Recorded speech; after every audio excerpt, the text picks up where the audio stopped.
City Council work session.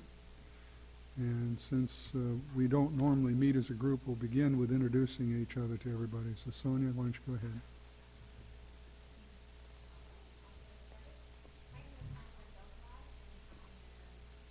Not on. There we go. Try again. My name is Sonia Abdelgawad, and I am on the City Council representing Ward 4.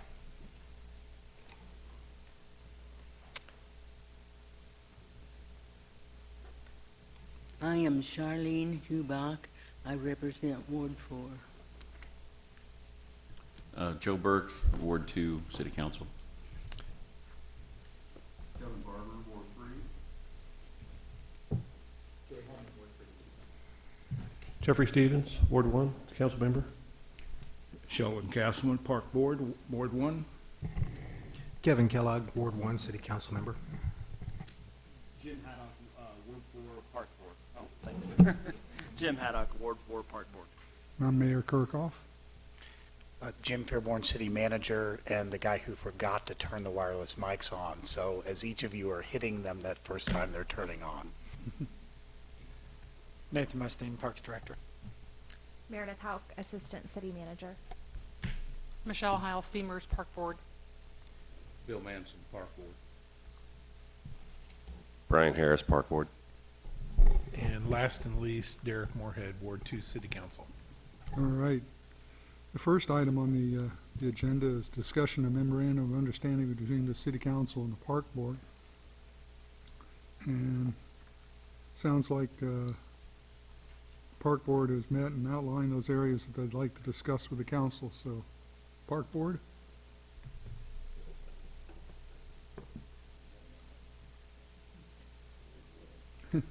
Okay, so the first discussion is the memorandum of understanding. As it was originally written, it was a 2-year agreement, but it would automatically renew every 2 years subsequently if no changes were made. So we decided to go ahead and take a look and review this. It's been, what was the last date it was signed? It 5 years ago, 6? It was a long time ago. 2010, yeah. 2010. All right, so 5 years. 5 years ago or so.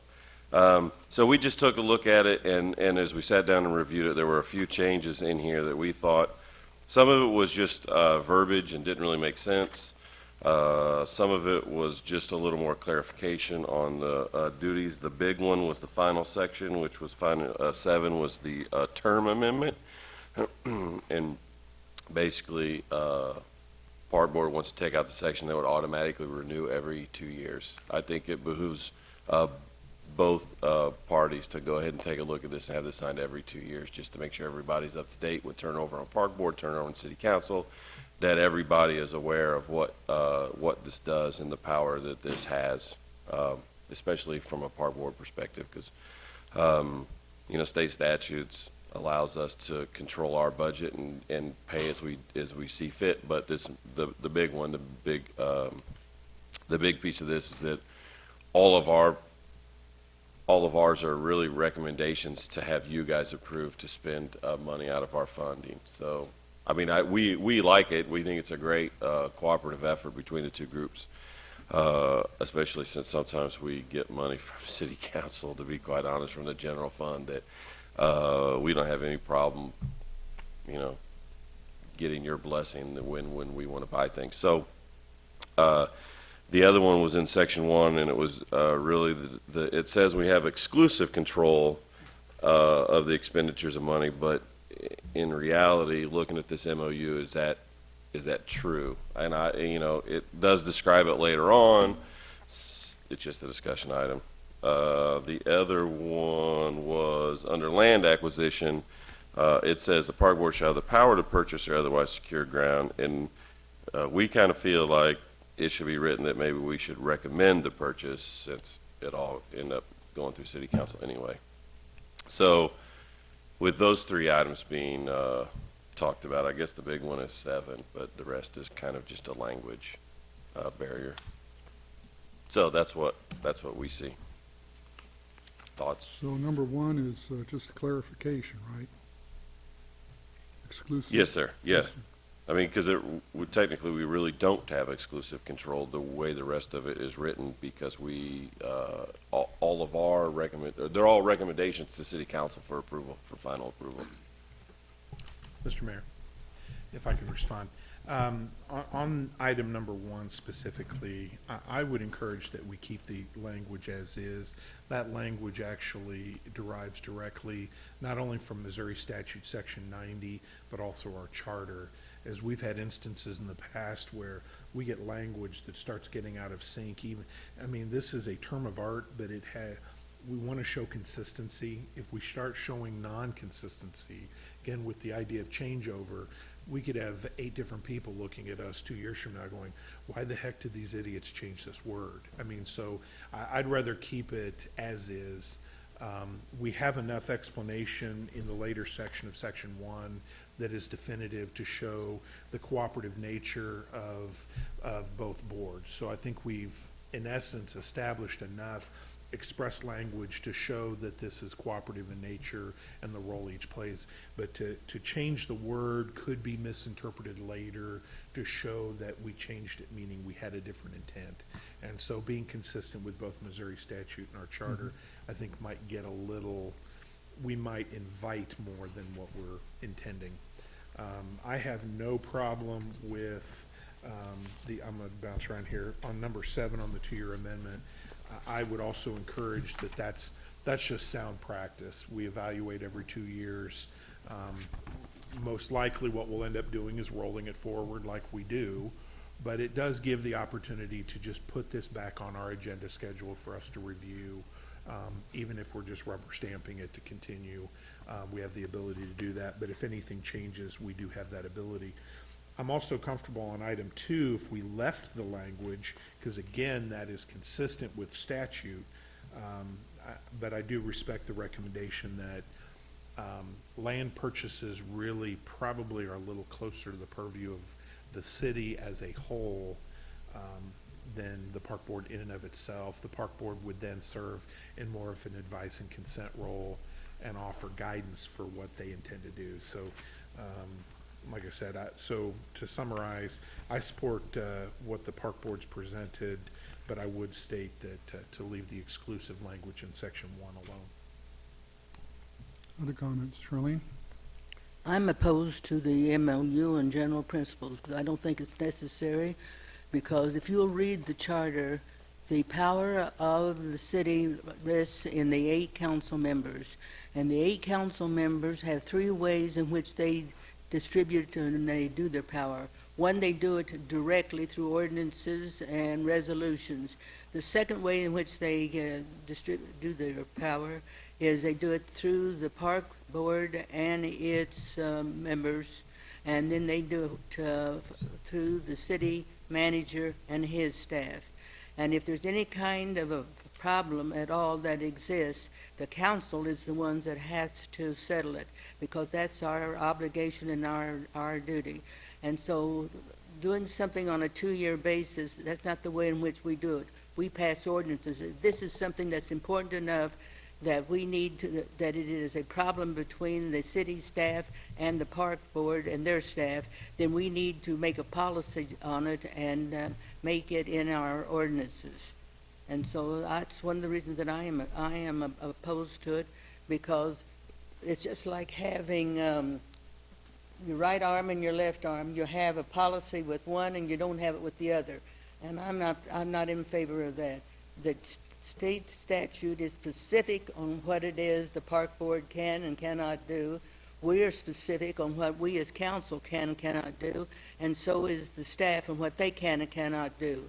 And I don't see that we have that many places where we're in disagreement. If we let the park board do their job and we let the city do their job, then the council's job is a lot easier. And I'm flatly opposed to any sort of a memorandum of understanding. I went on the internet and looked up all of the cities that I could find that had park boards and talked about them, and I couldn't find a single one of them that had memorandums of understanding. Like Kansas City, for instance, they didn't have it, but what Kansas City does, they have oversight by the city council.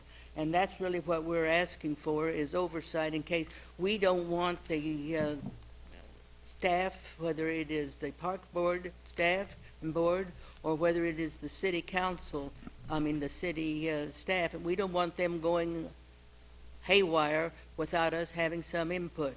And the way that we have the input is through our ordinances and our resolutions, and that's where it should come. None of this two-year business.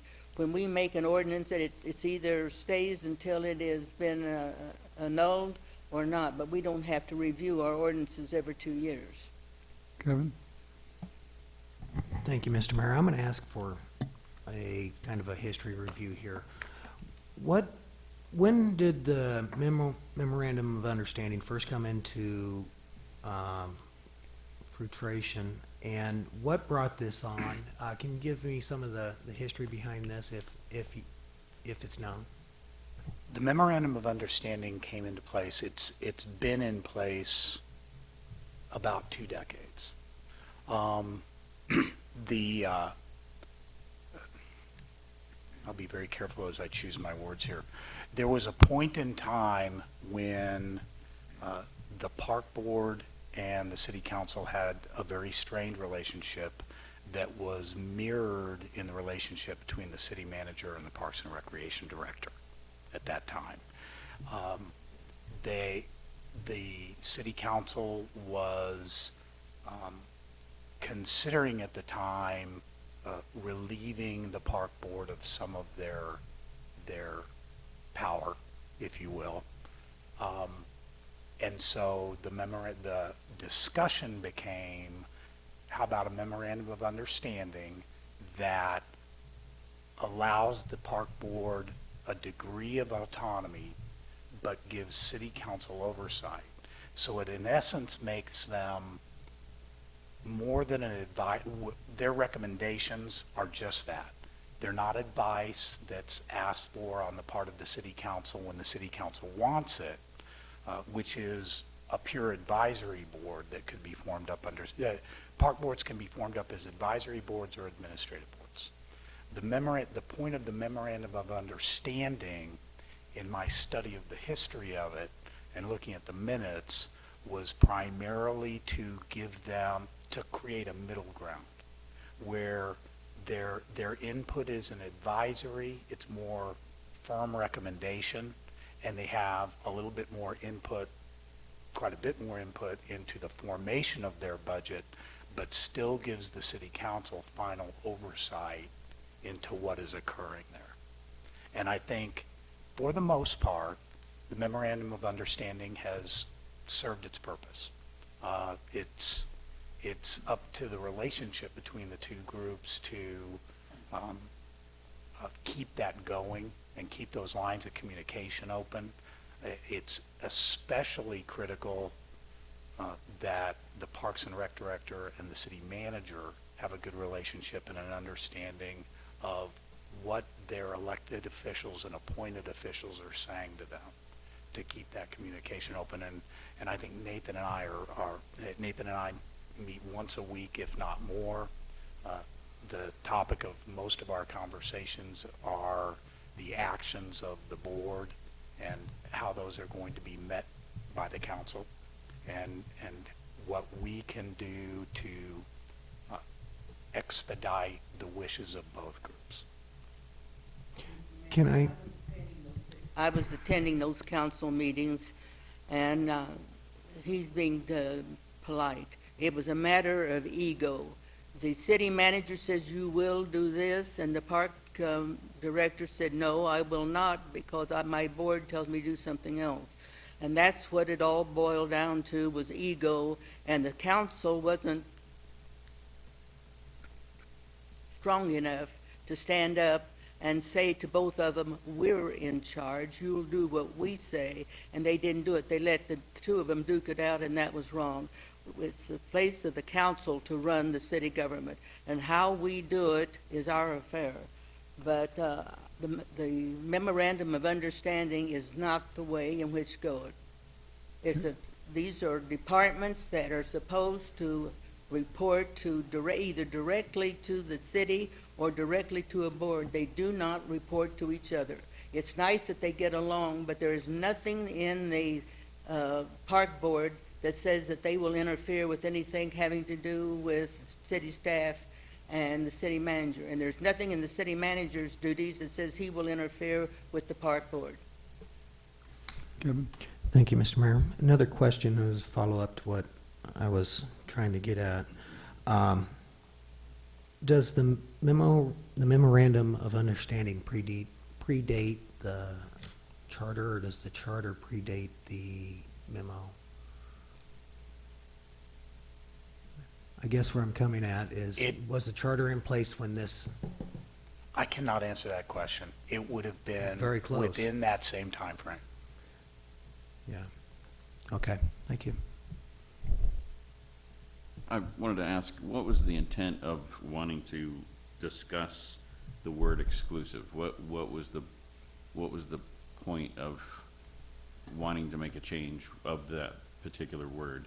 I think it was just the way it was, what it implied. Basically, what we didn't want to do is have something there that was probably a misunderstanding as far as stepping on the wrong toes or exceeding what we felt our function was. And exclusive seemed to rule out, or seemed to be an empowering word. It's an empowering word. And we didn't feel that that was appropriate for our function. So it's your intent to use a less strong word to reduce your power? Is that what you're saying? That you're wanting to have less? I think we were looking for clarification. Actually, what we should, I think what part of the discussion was for clarification. One of it was probably referring that document to the city attorney for some of that, because we weren't sure of the history of it and exactly why the wording was that way. As Derek pointed out, it met code or state requirements, and under that understanding, then yes, and with and the purpose of it, as the city manager pointed out,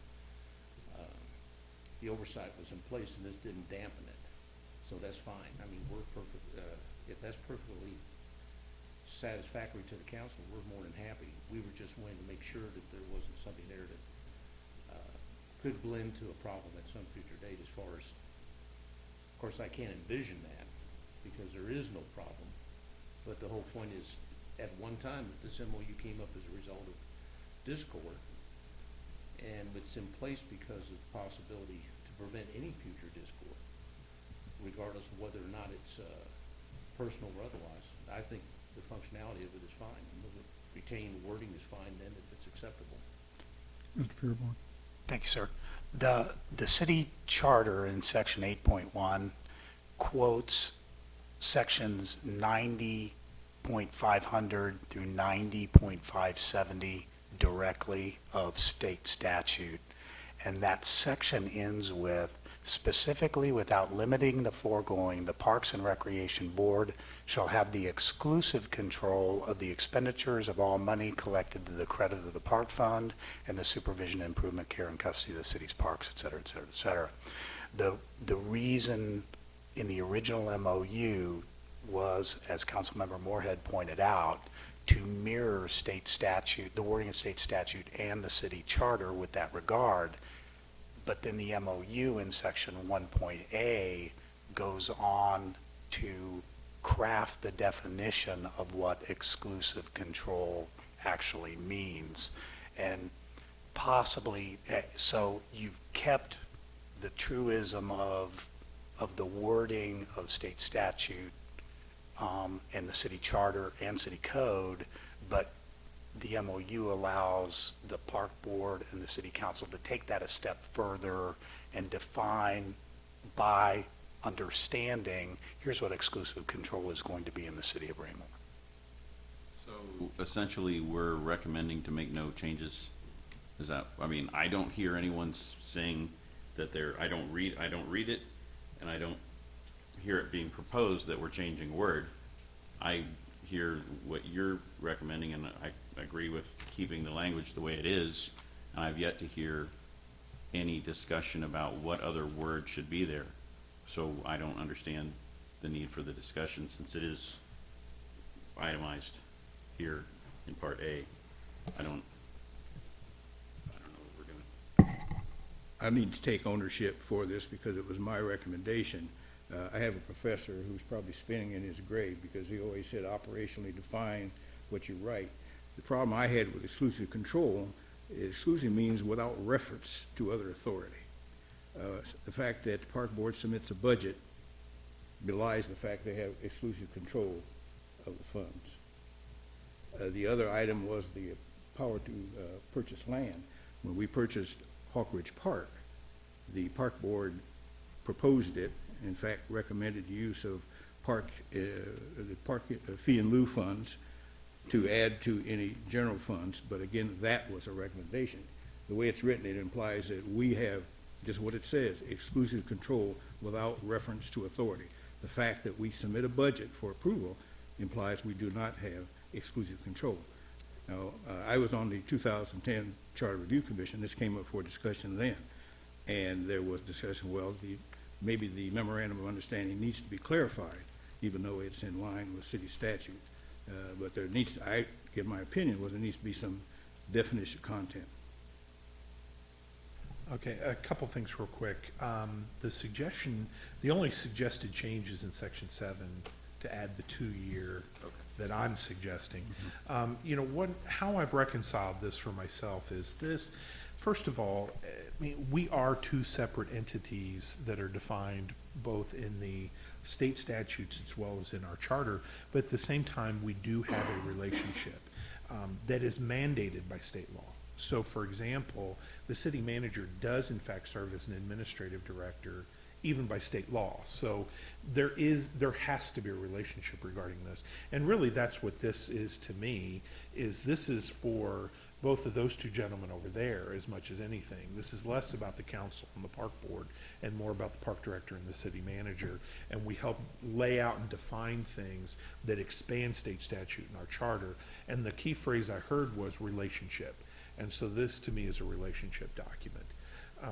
Now, as far as exclusivity goes, the issue there is there's a practical application under the law where you can use the phrase exclusive control, and the park board has the ability to meet and have exclusive control over what they prepare. But there is some practical aspect under the law where the council has different authority, and there is some slight overlap. And so this helps reconcile some of that. That basically, again, this is where you start pulling in different sections, different laws, different authorities. So yes, ultimately I think that there's a certain amount of realism that there is no true unobstructed exclusivity here, but the intention under the law is to say that the park board has a degree of its own authority, and that's what it's really empowering. But it doesn't supersede other aspects of the council, and I think that's where, when you finally reconcile that, that's where everything kind of gets more harmonious. Mr. Mayor, I feel that we ought to first find out what the state law says on Chapter 90, which is Parks and Recreation, to make sure that we're following it directly. And if we're doing it as it says, then we're in the process of a strategic plan. And what we ought to do then include the park board in with our strategic planning. And this is just be the first step in it. Make sure that we are following exactly what the state statute says. And one of the ways that I know that we're not is the state statute says the park board members will be chosen at large, and they will not be chosen by by wards. So they should be at large. That would be one change that we would want to make. The fact that these people here are representing certain wards wouldn't keep them from still being on the park board.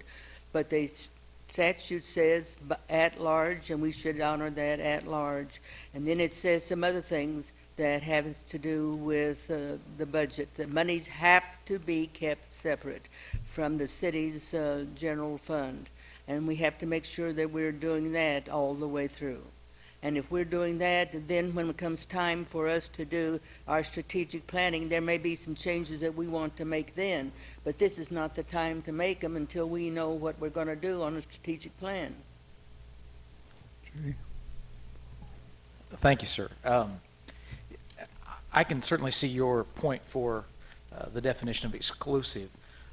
I would use a different term there. I would call what you are suggesting complete autonomy, and we certainly don't have that. My version of exclusive, as I would define that or interpret that, would be that we as a city council cannot say, we want new playground equipment in Rec Park. Here's the money, put it in there. We can say, we would like it, here's the money, if you choose to put it in there, so be it, but you still have control over that decision. You can turn the money back, or you could say we would rather use it for another purpose. Granted, there's a little bit of difference there, but again, I would use those two words separately. That's what I would mean. No more than Mr. Krass could say we're going to build a big water tower in the middle of your park. You have control of that. Again, I think that those are unlikely scenarios, but again, I think you have control over what goes in there, exclusive control. You do not have complete autonomy as we have a say-so over the expenditures. It's just an oversight. It's my opinion. Sonia? Just a follow-up to that, another place where there tends to be a gray area that makes this kind of hard to sort out is, you know, this says you have exclusive control over money in the park fund, but there are monies that come from the general fund that we spend in our parks.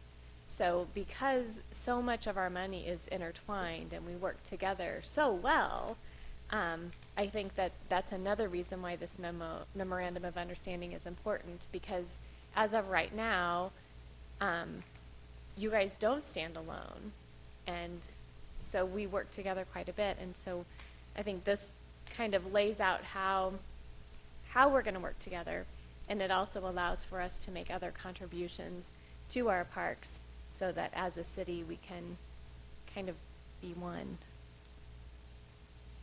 I would concur with what Ms. Abdelgawad said. I should have mentioned earlier also, I'm in support with Mr. Harris and Mr. Moorhead on changing to where we review every 2 years and not just do an automatic renewal. I think that's a good idea.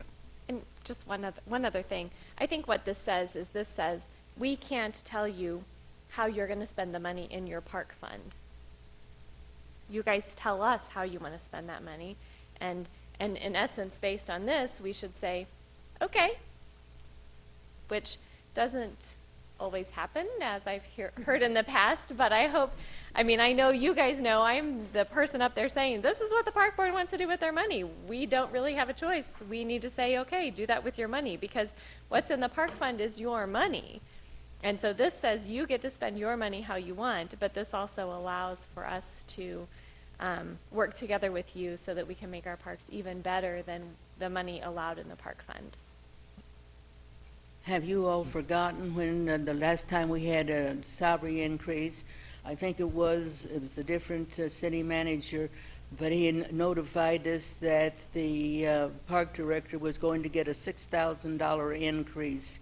And it was news to the park board and it was news to the city council, but it was put through because the way in which it was done, the city manager had the right to tell the park board how they were going to spend their money for salaries. And that has irked me ever since, and I'm just not in favor of that. The park board shall set the salaries of its employees. The park board knows how much money it has to set for employees, and we don't do that. The park board's funds are limited. They may get $1 million, they may not. But the city's as a general fund, we're talking about $8 and $9 million. And so what is appropriate for the city staff may not necessarily be appropriate for the Park and Recreation Board.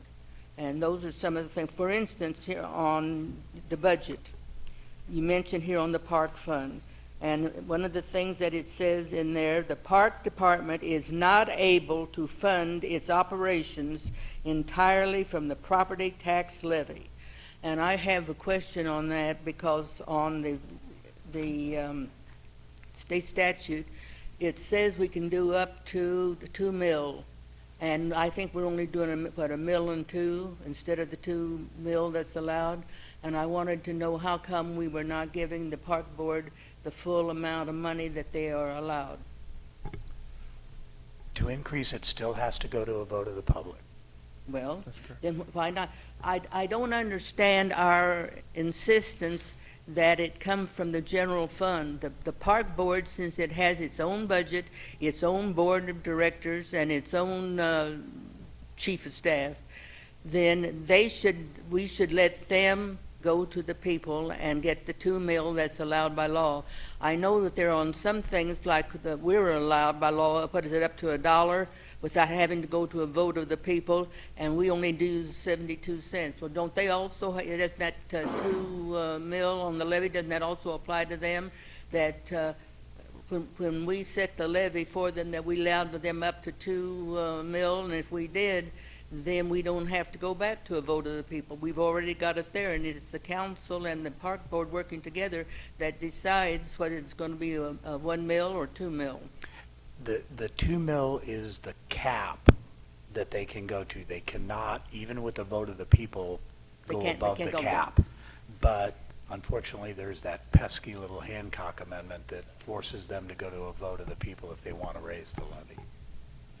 Okay. Mr. Mayor, just for clarification's sake, Mr. Fearborn, because I've been hearing this, I'm currently doing an audit of 17 different funds under the county, so I'm learning a lot about pooled cash. The idea here is, and just for clarification, there are separate funds. You may be the administrative director over multiple funds. These funds are kept separate. You are not commingling. You are independently tracking each fund's activity. Each fund is independently tracked to the penny. Now, we commingle the funds for investment purposes, which is legal. In other words, we have one bank account, but all of the funds are accounted for within the account. And that is perfectly legal. Yes, sir. When we set up the ordinance, when we went to the people and set up the ordinance and the vote that let us have a maintenance fund, what exactly did it say? Did it cap it at 1.2, or did it say up to that it allowed us to go up to 2 mil without additional vote? No, the ceiling is 2 mil, is 2.0, but the ceiling has never been reached. You cannot go above, the same way the city's general fund can't go above $1, but if we were to try to raise the general fund for operational purposes, we would have to go back to a vote of the people to get that increased, unless there was flexibility within the Hancock Amendment to allow for an increase. Just like with the debt service fund, the council has chosen to roll that levy back for several years now. The last time the park board went for an operational fund increase was to fund the operations that would be associated with the outdoor pool, I believe. And that got soundly defeated by the voters. And that's when they tried to raise it above that Hancock limit. Just want to clarify one more time. So there is not any animosity over the word exclusive. The park board is not trying to be, you're not upset over that word, because the reason I ask, we're trying to consider what to do with bonding capacity, and if, there are certain people who would say, hey, we need to take care of our streets and things like that, and there are other people who would like to improve, the amenities in our parks, and there's only so much money. And I certainly want to do what's right with, I don't think it's your money or our money or whatever, it's our constituents' money, and I think the MOU is really part of the checks and balance within the city monies, but the council are the ones that see the real checks and balances from the constituents on a bi-yearly basis within the voting. So I just wanted to make sure that we're okay with that part, and really we're just discussing the last part about the review process. Mr. Mayor, I want a clarification on one thing there, and that is this 2 mil only is for maintenance. It cannot be used for other operations or anything else. It can only be used for maintenance. And so some of the other funds that we have, like the park and stormwater, can be used for other purposes. But this one that we're talking about is only for maintenance. That is correct. The funds associated with the Parks and Recreation Department, there are 2, possibly 3. First fund is their operational fund, which is the Parks and Recreation Fund, which they use to fund their everyday operations. Their current levy, their current mill is .1251 to fund those operations. That particular fund receives most of its funding from 3 sources in thirds. The property tax that the .1251 applies to, a transfer from the park sales tax, their capital fund, which is a half-cent sales tax that goes partially to the stormwater fund and partially to the park sales tax fund. And the third is from operations. They basically, the Parks and Recreation Department, Nathan will wince at this, but is about 33% self-sustaining without those 2 tax sources. And then that gets them to about $1 million, and the remaining 100,000 that is revenue is a transfer from the general fund to the park's operating fund. Their second fund, as I said, is the park sales tax fund. That is where they pay for their capital projects out of. So they have the operational fund, they have the capital projects fund. Then the third fund that they have access to at the pleasure of the city council is the debt service fund, which is used to do bond issues. And you don't actually access that fund, but they have access to input to the council, advice to the council, recommendations to the council for things they would like to see in bond issues that are done. That's the list, I believe, sir, you're talking about now. That is a totally separate fund, and actually in bank accounts and in the funding sources, those funds cannot be mingled with any other funds of the city. They must remain exclusive because the voters vote to allow the city council to take whatever steps are necessary, not subject to Hancock, to make the debt service payments on those bonds. Mr. Mayor, did you also include... Ms. Hubach, there are 2 other people waiting to speak before you.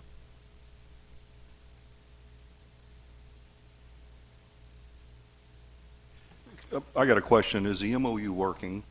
Is it working in its current form? And my only second comment, no disrespect to Derek, is changing any words in here. Only, when an attorney writes a document, they put a word in there and then they define it.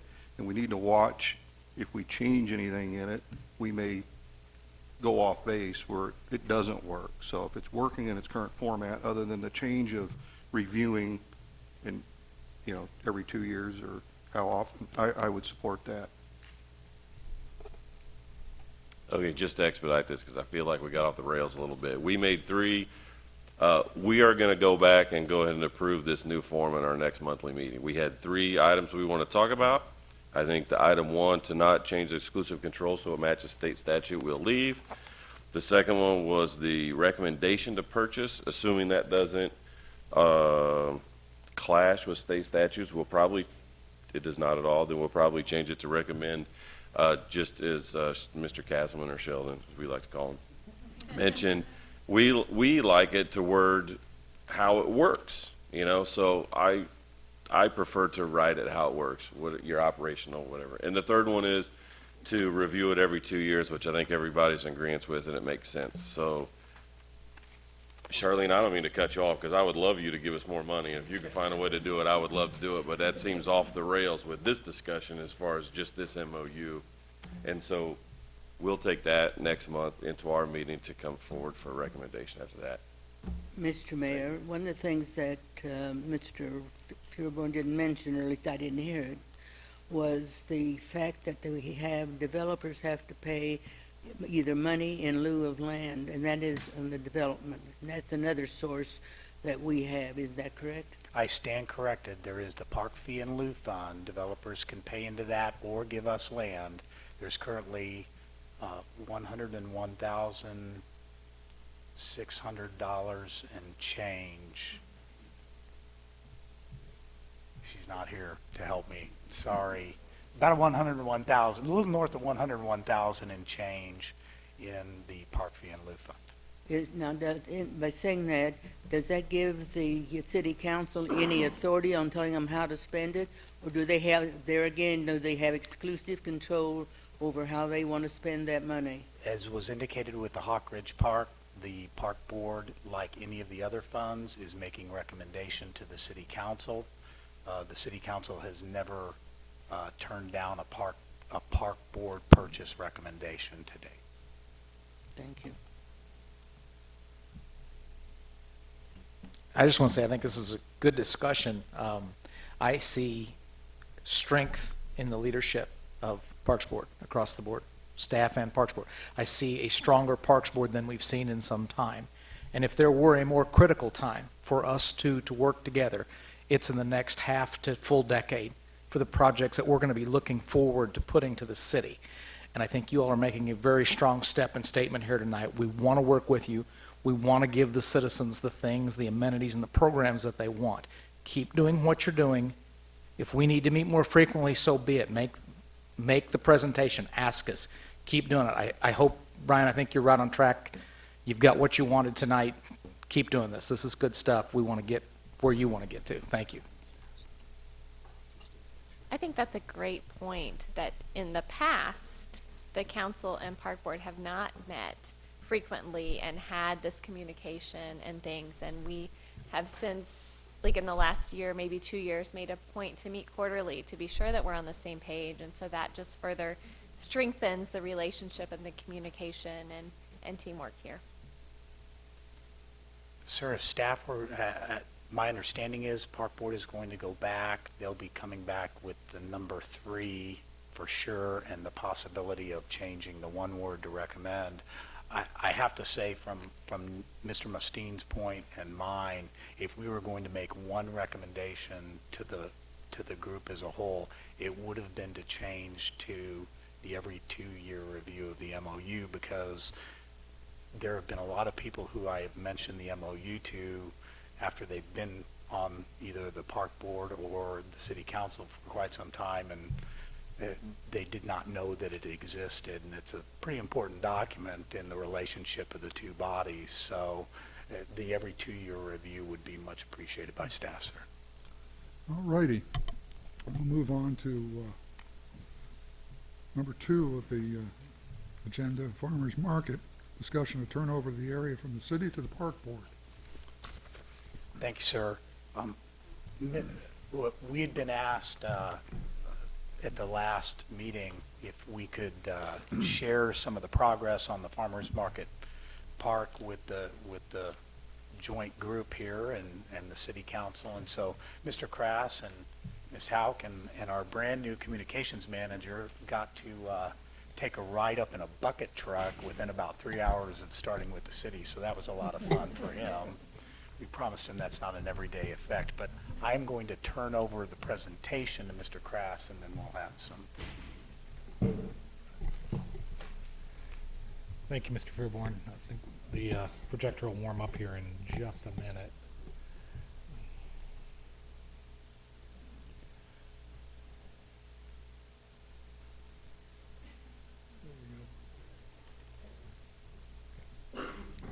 So what I wanted to do a little this evening is kind of give a little history of where we are with this project, where we came from with this project, where we are, and where we see it headed.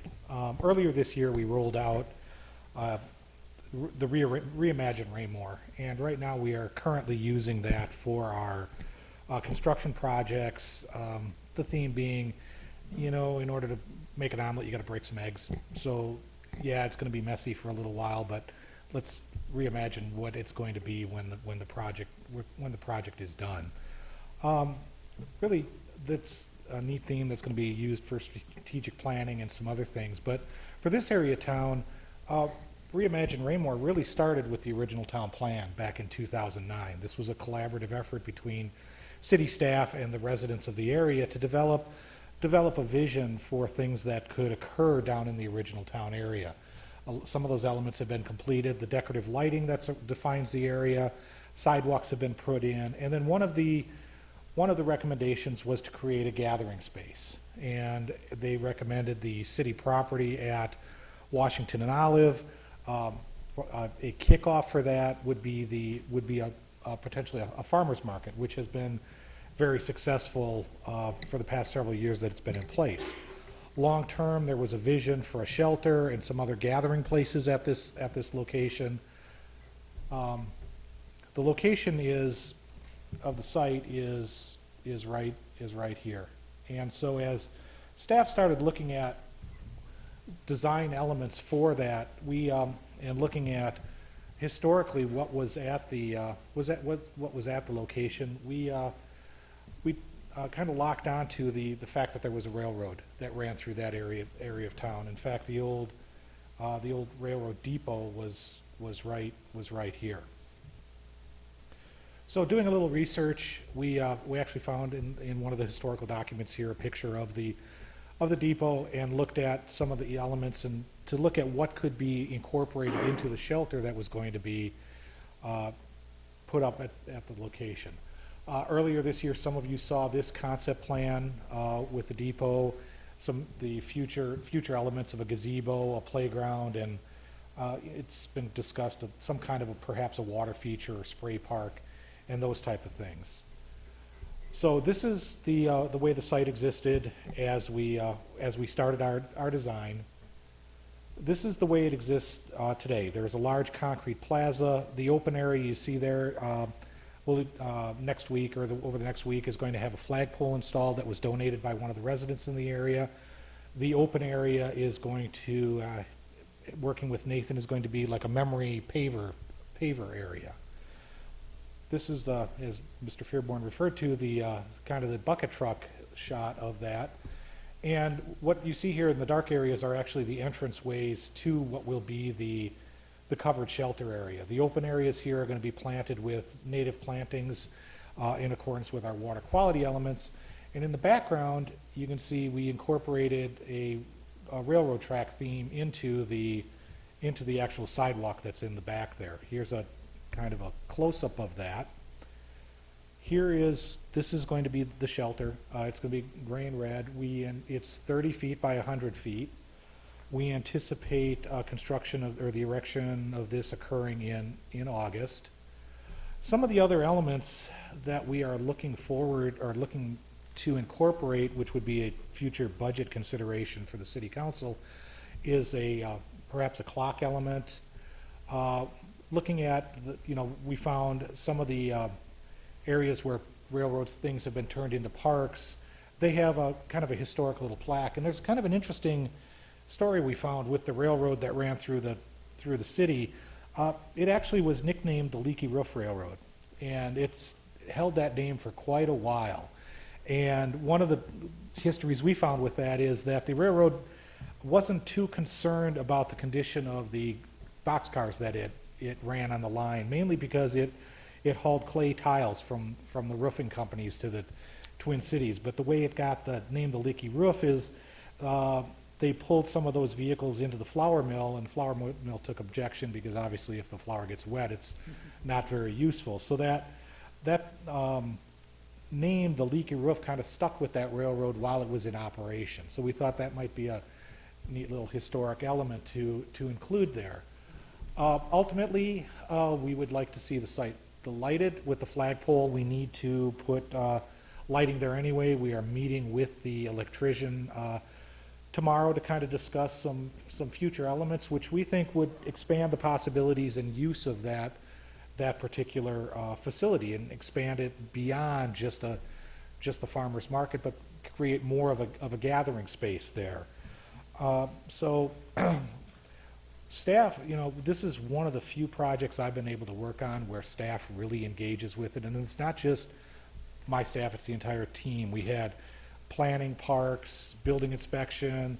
I get comments from other staff members, hey, did you think about this? And so I think from that perspective, we would really like to finish this before at least this element of it, before it's turned over to the park board. But that's kind of where we're at and where we are going, or would like to go with completing this project.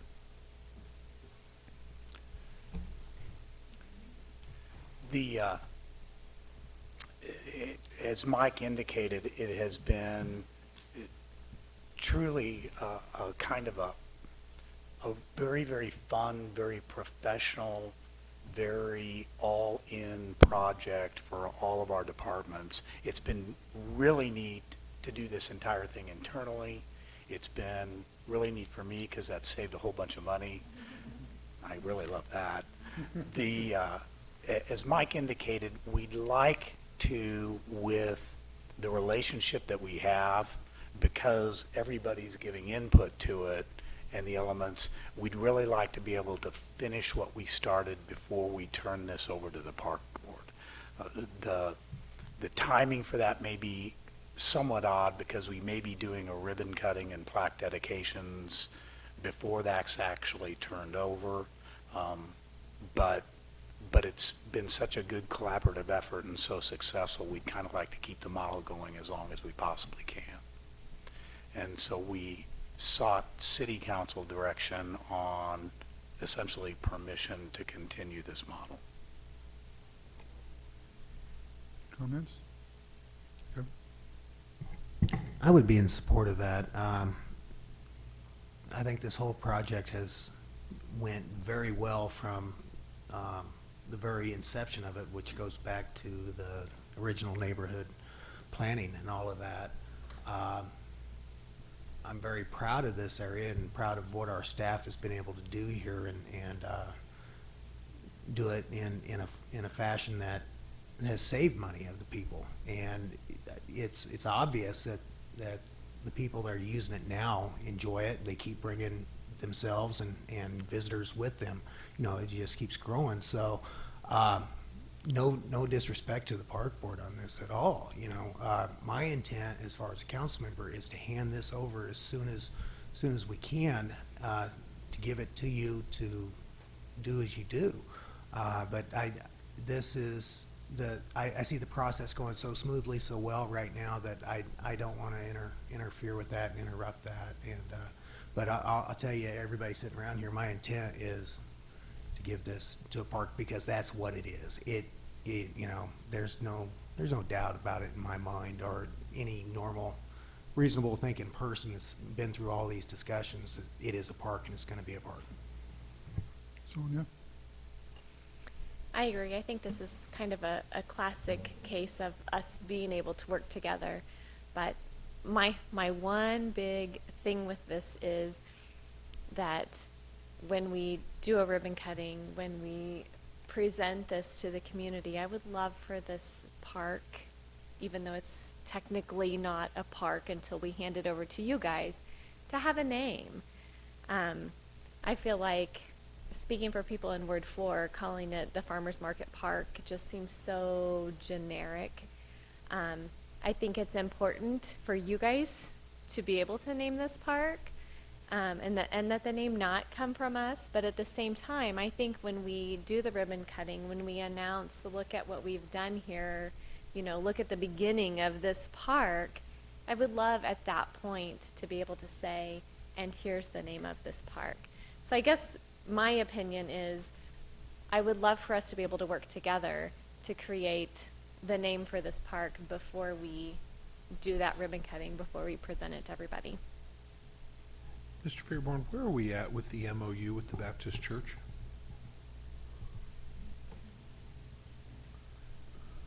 Executive session, sir. Fair enough. Well, no. Fair enough. Well, and maybe I should give my preface before you answer. one of the reasons why I'm comfortable with the staff's recommendation of waiting just a little bit to get things completed is I would hate to try to hand things off piecemeal. Since we are in the process or have discussed an MOU with the Baptist Church, which is a portion of this activity, it'd be nice to have that portion done as well, because I'd hate to hand off and literally have to have somebody blue chalk the ground to go, what, okay, the park, you get to play with this, but you got to stop here. Let's get all this wrapped up. So that would be my only encouragement. Let's do it all together instead of piecemeal, which would involve a determination on that MOU. And Mr. Mustine and Mr. Crass and myself did have the opportunity to stand in the middle of the street and talk with Pastor Beckner about this at length last week. They have been delayed. They hope to be coming to a conclusion soon. It has taken a little bit of a different direction because of the last item that the council asked to be inserted into there relative to right of first refusal. And apparently the conversations have become much broader in a different direction than just the idea of the lease. We have also received the appraisal for the other piece of property, which is an executive session discussion as well, but was as low as we would have anticipated it. To my brothers and sisters on the Parks Board, let us fix up and pay for the 57 Chevy, and we will turn it over to you when it's done. And we'll share and hold hands when we cut that ribbon and figure out what we're going to name it. But if we turn it over to you, it's another funding obligation you've got to figure out with everything else you got to do. Things are going good. I would concur with my colleagues. The intent would be to turn it over to you, but it's moving at a pretty good speed, and we like where it's going. Our full intent is to give it to you, but we want to get some more stuff done with it. And just as a little sidebar to the history lesson, the name Leaky Roof came from either one of two sources. The manager of the flour mill said, tell that expletive Leaky Roof outfit to get me some better boxcars over here, or from the superintendent of the railroad said to tell them that we're not expletive Leaky Roof outfit, I'll send them some better boxcars. Well, since you opened that door, I think we might consider Leaky Roof Park. However, the board's interested in naming. We don't think Farmers Market is adequate for a park, yes. And in fact, we're serious about naming a number of things, including my tennis shoes. But the thing is, we want to be able to project these parks, give them an identity. We can give them character, but we need to give them an identity also. And naming is part of that. And we're very much into that. In fact, we're looking at some progressive ideas, and we're hoping to be able to propose those over the next few years to the council for their approval, and I'm sure they will be acceptable. But I don't even want to consider Leaky Roof. Charlene? Mr. Mayor, and all parklands have to be turned over to the city, given to the city of Raymore. And because of that, it's really the obligation of the city council to name the park and any parks. And I suggest that we take a look at it and start thinking what we would like to have it named. Kevin? I understand where Mrs. Hubach's coming from on that and the angle she's going there. I don't want to have those arguments ever again, the naming of parks. I know Brian remembers that very well. I do too. This is one of the things that kind of I was thinking about, remembering, since I've been on the council, some of the I don't want to say animosities, but some of the against grains that we've rubbed, over the last 6-7 years. That was one of them, and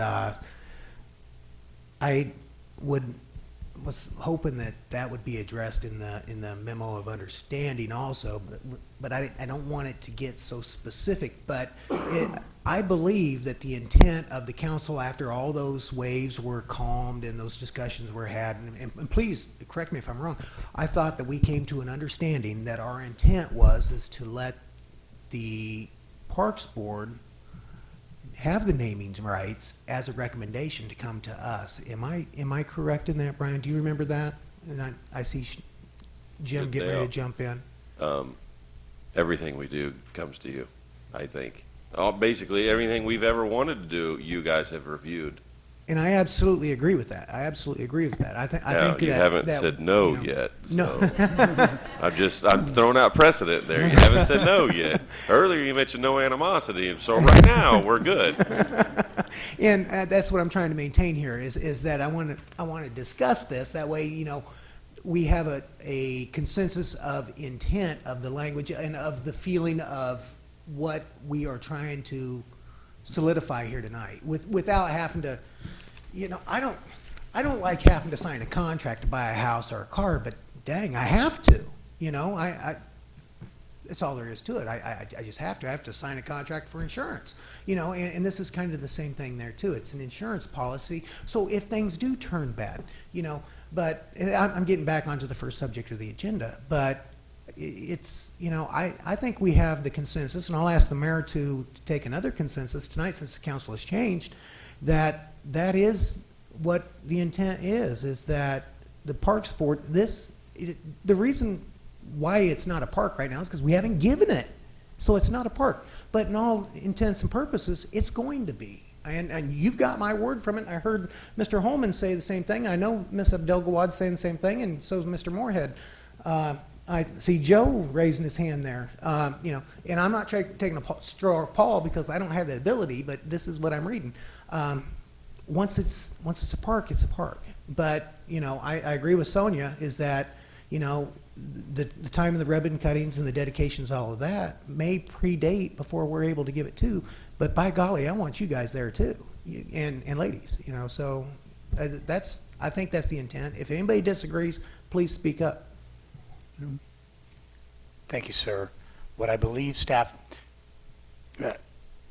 heard the same thing during the naming of the Hawk Ridge Park. I believe the final conclusion to that was it be treated like anything else that the park board is bringing forward, that it is brought to the council for final approval.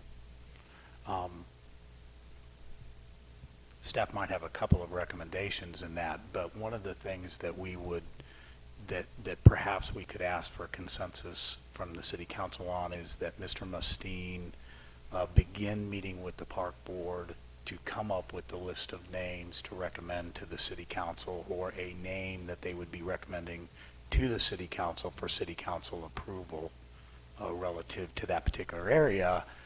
If we do a ribbon cutting, name it at that point in time that the city council is conducting, then if other elements come into there that are homogeneous to the area, I would assume that name would simply be extended to those areas. And staff would seek city council direction on that. Mr. Mayor? That's exactly what I was saying. I think that it's important to work together and get that name so that it's there for the ribbon cutting, even if officially it isn't a park yet. We know it's going to be a park, and even if we go ahead and hand over part of it maybe before it's all finished eventually, what we have there will be a park. And I would love to see a name for that park before we do the ribbon cutting, and I think it's important to work together to get there. Charlene? I can make it short for you. Call it T.B. Hanna Square, because T.B. Hanna was the first postmaster of Raymore. He was the first businessman to come to Raymore, and he was the first on the school board, and that's the area where he had his businesses. So as far as I'm concerned, it's T.B. Hanna Square. Kevin? I want to share some experience that I had with the Roundabout Subcommittee, and Sonia was on that also, and former Councilman Westcote. Many of our discussions early on in the subcommittee was as far as theme. Where do we want to go? And, the farmers market came up, and, there had been discussions as far as the depot and the old railroad and that. So that bled over into the roundabout discussion also, the feature.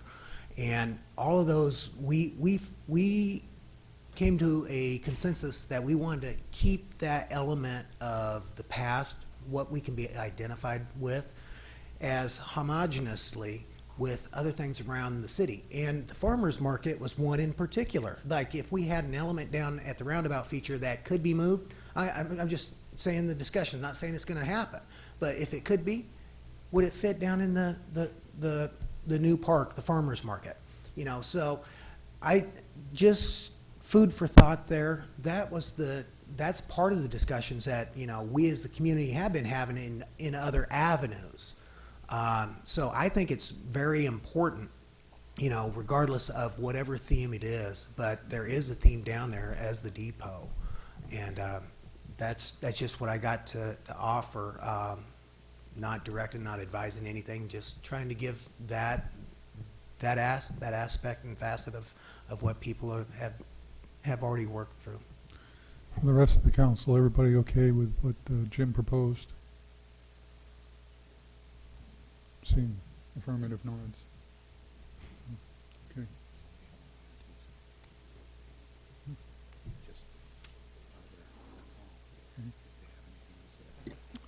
Okay, third item is other. Any other discussions? I have a question, Mr. Mayor. On the Park and Recreation Monthly Report, on paragraph 2, they talk about a walk-friendly community. And I'd like to know a little bit about what that means and what you're going to do. Yes, ma'am. I had the opportunity to attend a training, some meetings through Mid-America Regional Council, and they are initiating a program called Walk Friendly Communities, and it's fairly new. It's only been around a few years, but they've implemented some standards in which communities have to reach to attain that accreditation, that achievement of being walk friendly. Some of it is sidewalk programs, bridging gaps between sidewalks, trail systems, pedestrian crossings, things of that nature. So it's a program that's very much across the board as far as city departments are concerned. But if you meet those criterias, you go through an application process, and they come into your city, and they walk and basically do an interview process within the city to see if you do, in fact, meet those requirements. And then you receive that accreditation, that status of being a walk-friendly community, something that you can put when you're recruiting businesses, something when you're recruiting families to move in, that you can promote your trails, your sidewalks, safety, safe route to schools, a lot of different programs through Mid-America Regional Council. So I attended that training to see just how close we are as far as having those programs in place, and frankly, we're very close. And the management team is going to begin working on the application process to see if we can't do that within the next year. All of those types of plans, Walk Friendly Community, the solar award we just now won, the sustainability certifications we're going for, the Community for All Ages certification that we're going for, all of those have significant impact on your economic development efforts. So the team is watching those very, very carefully to see to it that we do the follow-up that's necessary, that we give the departments that are working on those the support they need. Mr. Mayor, I also have another question. Since the park board has the funds, and we cannot tell you really what to do, I mean, we have to trust your judgment, and we'll have the final say yes or no. What's the chances of us getting more neighborhood parks? I'm not talking about 5 and 10 acres. I'm talking about where you have 2 or 3 lots, something or other. Every subdivision ought to have its own neighborhood park. And so, in most subdivisions, there's 2 or 3 lots that haven't sold that would be acceptable for a neighborhood park. And I was just wondering if you had thought along those lines. Would you like to answer? That's an interesting concept. You know, basically, I have to admit, a lot of times, we spend more effort on large parks, because that's what we've seen in more cities. But the small neighborhood parks you're talking about, like the ones that, yeah, I got it on. Oh, sorry. I apologize. It's an interesting concept. We haven't, thought of, that really hasn't come up much. In fact, I don't think it's come up at all. Basically, because we've been concentrating on large parks and other concepts related to recreations. But for the small green areas that you're talking about, and that's what I'm assuming, you're talking about like a 1 or 2 lot area that's just a little haven there that people can walk to and just basically, I won't say a meditation area, but it would be something similar to it. That's interesting. I don't know how that would reflect on the community, you know, how it could be consigned or designed. I certainly don't see any problem with it. I personally think there's never enough green areas in the city, especially if you get in a large urban development. They need more and more of that. Kansas City, for example, was one of the reputations it has as a city of parks. But the neighborhood park concept is something it's something to be looked into. I certainly don't see a problem with looking at it and seeing how we can, if it's a workable, something we can really work with.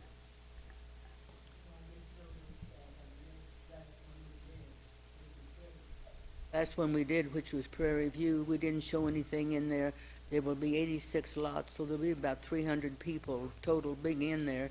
Was there any kind of a neighborhood park that was planned for that area? Since it's going to be pretty isolated, it's going to be surrounded by 3 streets. Ethan? Yes, sir, thank you. That is one of the things that's never far off of staff's mind is land acquisition. And the fact that we are very deficient in parkland for neighborhood parks and regional parks is something that we need to address. One of the things that we're going to do is, from this point forward, now that I'm here and we're working, basically we have a different view, a different goal of what we want to do in the Parks Department, and that is being more forceful and when development comes through, not sitting back and accepting the fee and lieu portion of that, but seeing what type of land is available, what type of donations are required by the developers that we can take over and utilize and bring those types of small pocket parks and passive parks. You know, the idea is to have something in the neighborhoods where within a 1 or 2 mile distance, every kid, every family can walk from their house and reach a park. And that is one of the goals that we will begin aggressively addressing as we move forward. So we're in the same line of thinking as far as we do need more. Any other discussion? All right. That takes care of the joint meeting items. Move on to council-only discussion of future bond issues.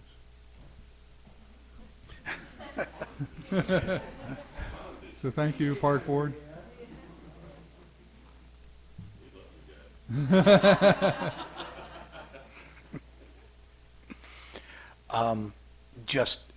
This is the point of the agenda each evening where the council, each work session evening, seems like each evening, each work session evening where the council has the opportunity to, if you've got any thoughts, if there's been anything during the last couple of weeks that you want brought up relative to it, we're here to take notes, but I'm seeing a whole bunch of heads nod no. Very good. We do have some items, sir, under other. We have just two Okay. very quick items. Couple of other items. Couple of other items. Other items.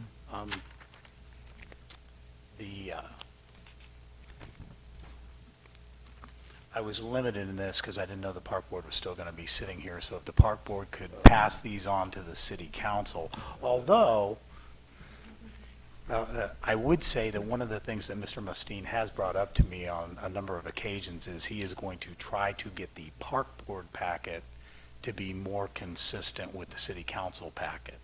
So what we are looking at with this particular item, and the council will see it introduced, and the mayor and I have gone through a couple of different iterations of this, is this particular form is going to take the place of what we currently call the agenda item memo. We are one of the last bastions of municipal government that continues to use the agenda item memo format. This particular item, beginning with the next regular council meeting, you will see this as the first item in the packet relative to the agenda item. Behind this would be the ordinance itself.